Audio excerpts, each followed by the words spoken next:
Okay, sir, how are you? Very well, thank you. Okay. Myself, Nida Joshi, coordinator at Captain Hawks. Very pleased with you. Thank you. We have prepared some questions for you. So, can we start? Of course. Okay.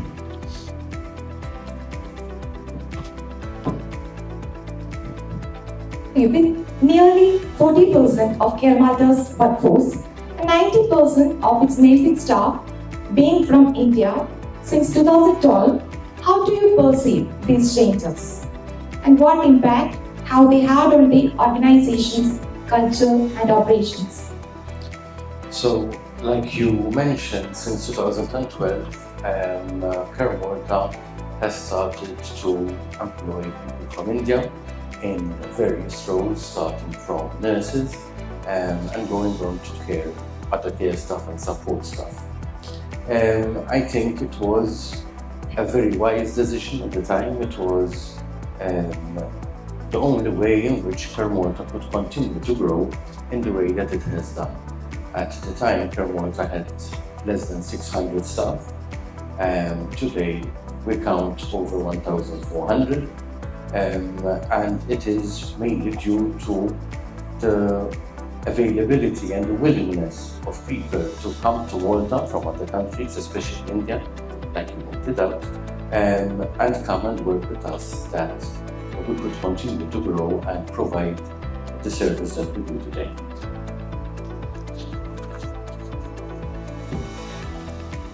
Then, Indian employees form a significant part of your workforce. What do you see as their key strength, and where do you think they need support to grow further in their careers? So I think that one of the key strengths of Indian employees is the fact that nearly all of them are very happy and very willing to continue to learn. And that is very important because, especially since most of them come to Malta not knowing what to expect, both in terms of culture and in terms of the work, the people, and so on, it is very important that they are willing to continue to grow and develop their skills. A lot of them actually do learn Maltese as well, which is a great bonus. So I think that is one of the key features which is a huge strength of the Indian people. From the end of what they can continue to grow in, I suppose soft skills are something which are extremely important, and especially with certain roles like nursing, which roles are always very looked up to within the operations of the facilities. Having very strong soft skills is something which is always good. Given the diverse nature of your workforce, what steps do you take to enhance diversity and inclusion within the company? So there are a number of steps that we do take, a number of measures that we take, both from a training point of view and also from a support point of view. So I would say that the provision of language training, both in English and Maltese, towards staff who are interested in doing so.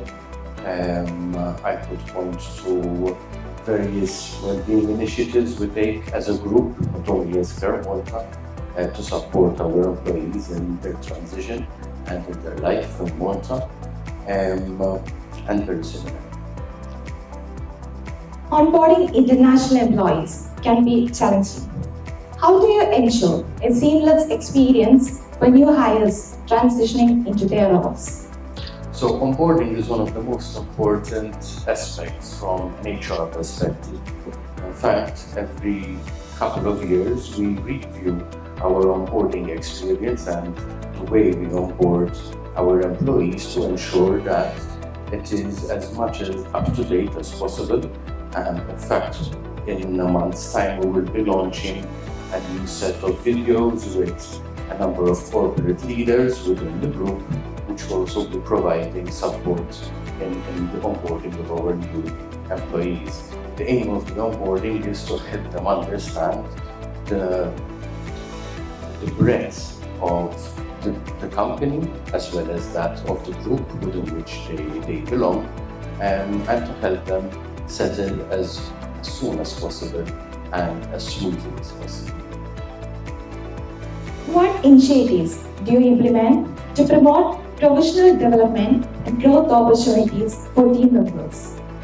So, training and development again is a very important aspect of the work that we do within Malta and within Vassallo group. Training is various, so we offer an amount of training which is very related to the role that people will be carrying out, and so very much like what you will start offering here as part of the training center at Capital Hooks is already currently being offered to all those employees at Malta. But we also take a broader perspective. So, like I mentioned, there are language courses that we also offer.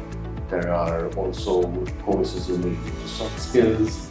And for those who are interested in growing their career, there are also various ways of support that we offer for those who want to continue studying at university, for example, in Malta.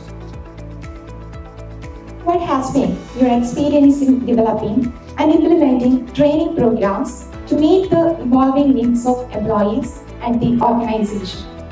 So my experience has been a very interesting one because training and training needs are a constantly developing need. It is something you have to look at every single year.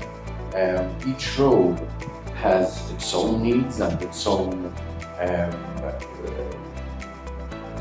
things which needs to be learned. And also what we have found is that as time goes by, those things do change. So we have to look at training every single year to ensure that it is still relevant both to the employees and to the operations of Malta. So the section is ending here. Thank you very much. Thank you for joining us today. Have a nice day.